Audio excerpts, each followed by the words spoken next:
शुरू होती है आफ्टर माइक्रो प्रोसेसर।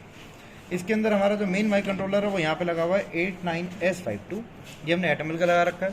इसी की जगह हमारा माइक्रोचिप का भी यूज़ कर सकते हैं हम, विनबोर्ड का भी, बाकी कंपनीज के भी आते हैं, वो 8051 के नाम से भी आते हैं, 89C51, 89C52 सेम यूज़ हो सकता है क्योंकि फैमिली सेम है, पिन सेम है, पिन्स का आउटपुट सेम है और उनकी सप्लाई भी सेम है। इसको रन करने के लिए हमारे क्रिस्टल चाहिए होता है। हमने क्रिस्टल में यहाँ पे 11 मेगाहर्ट्ज़ का लगा रखा है। क्रिस्टल के साथ हमारे यहाँ पे 2 कैपेसिटर लगे हुए हैं।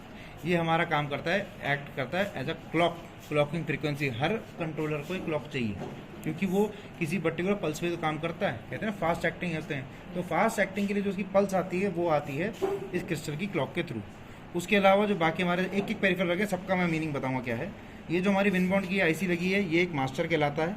मास्टर है, इसका नाम ये होता है ईप्रोम। ईप्रोम का काम करता है, हम इसमें एक फिक्स कोड डालते हैं। जैसे कि जब भी मैं कभी रीसेट करता हूँ तो इस रीसेट बटन से क्या होना चाहिए, वो डेटा इस विनबॉन्ड में स्टोर्ड है।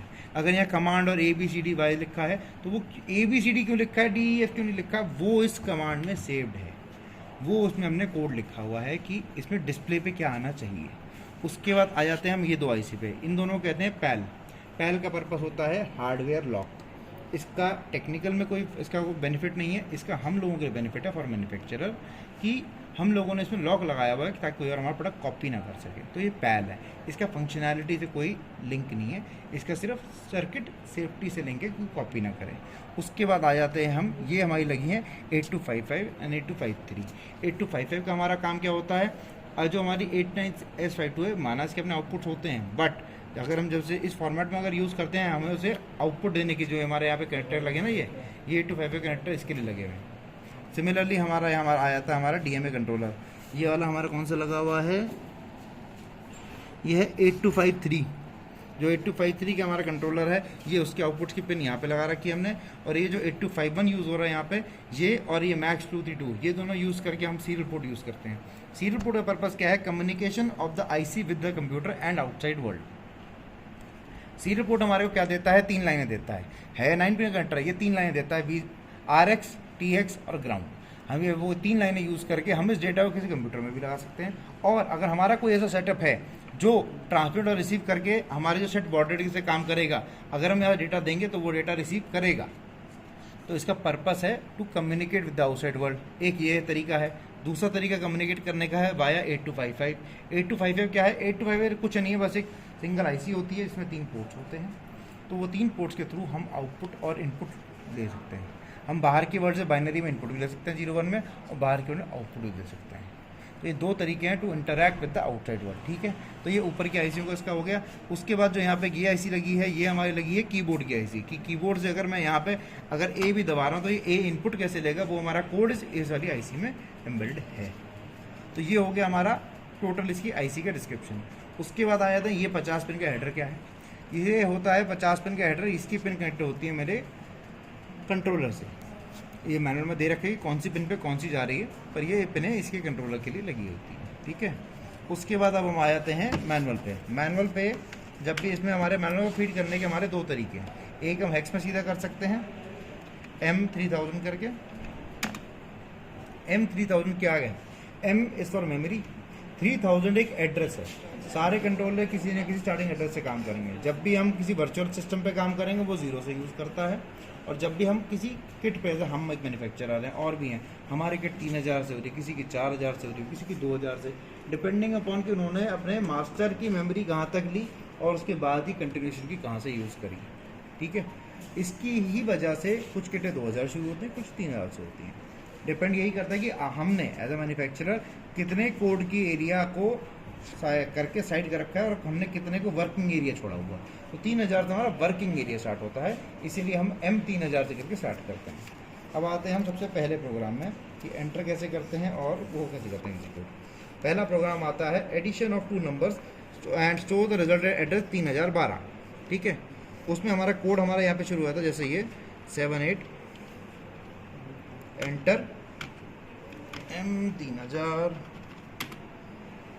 78 स्पेस बार 3001 पे आ गए हम, 04 space bar 79 05 P9 28 90 30 12 F0 80 and FE। इसमें हुआ क्या, हमने पहला नंबर सेव किया 3000 पे, जिसको हमने नंबर दिया 04। दूसरा नंबर सेव किया हमने 3002 पे, हमने वो नंबर दिया है 05, और हमने उन दोनों को ऐड करके रिजल्ट डाला है 3012 पे। अब वो एग्जीक्यूट कैसे होगा, हमने प्रोग्राम डाल दिया, डालने का एंटर करा, एंटर करके बाहर आए गो 3000। अब गो 3000 क्या है, हमने प्रोग्राम डाल दिया, हमने उसे एग्जीक्यूट कहाँ किया। एग्जीक्यूट करने के लिए कमांड है जी करते आता है ये गो करने का, वो कहते हैं बिगिनिंग स्टार्टिंग एड्रेस। हो आपने कोड डालना शुरू कहाँ से किया, वॉट वाज स्टार्टिंग एड्रेस, मेरा 3000 था, हमने किया एंटर करने का आ गया एग्जीक्यूशन कंप्लीट। रीसेट करके हम दबाएंगे M3012 स्पेस बार, रिजल्ट आया 9। हमारा पहला नंबर था 5 + 4, आंसर आ गया 9। तो ये था हमारा basic starting addition of 2 numbers. हमने कोड लिखा, उसे एग्जीक्यूट किया, आंसर निकाला। इसी तरीके से बहुत सारे एग्जांपल्स में दे रखे हैं, छोटे छोटे कोड हैं, सबके हर लाइन के आगे मतलब लिखा है कि ये 3000 पे हमने 7804 लिखा, तो उसका मतलब क्या है, मूविंग R004, मतलब हमने R0 रजिस्टर में 04 नाम के नंबर को एंटर करा। अगली लाइन कहती है 7905 मूविंग R105, इसका मतलब हमने R1 रजिस्टर में पहले R0 में डाला, अब हमने R1 रजिस्टर के अंदर नंबर डाला 05। उसके बाद E9 मूव A, R1, हमने R1 के डेटा को एक्यूमुलेटर में डाला, फिर ऐड एक्यूमुलेटर विद R0, हमने 28 का यूज़ किया। फिर हम कहते हैं कि मूव टू पॉइंटर, हमने इसे एक एड्रेस बताया 3012, हमने बोला भाई जो उसका रिजल्ट आया कहाँ जाएगा, वहीं जो R0 पे छोड़ेगा, R1 पे छोड़ेगा, एक्यूमुलेटर रखेगा, कहाँ रखेगा, नहीं, हमने इसे बताया कि वो जो डेटा आउटपुट आया कहाँ जाएगा ऐड होके, हमने बोला 3012 पे जाएगा। फिर हमने कहा मूव X DPTR A, जो एक्यूमुलेटर का था वो उठा के DPTR में डाला, उसमें डाला, फिर जंप टू 3000A, यानी हमने बेसिकली लूप एंड कर दिया। जैसे ही एग्जीक्यूट करेंगे वो उन दोनों का नंबर को ऐड करके 3012 पे डाल देगा। हर एग्जाम्पल के आगे, सबके आगे एक्सप्लेनेशन दे रखा है कि हर लाइन का कोड कर क्या रहा है, वो उसके आगे पूरा मेंशन कर रखा है। इसमें और भी एग्जांपल्स हैं करके देखने के लिए, 4 हैं करने के देखने के लिए, बाकी नेट से भी अगर निकाल सकते हो। उसमें भी बस ये स्टार्टिंग एड्रेस हमेशा चेंज करना है और एड्रेसिंग को ध्यान देना है।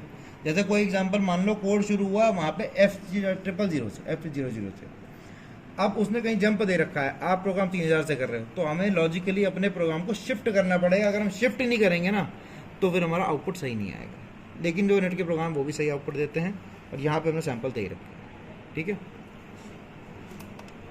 अब लंच के बाद बाकी केटे शुरू करते हैं।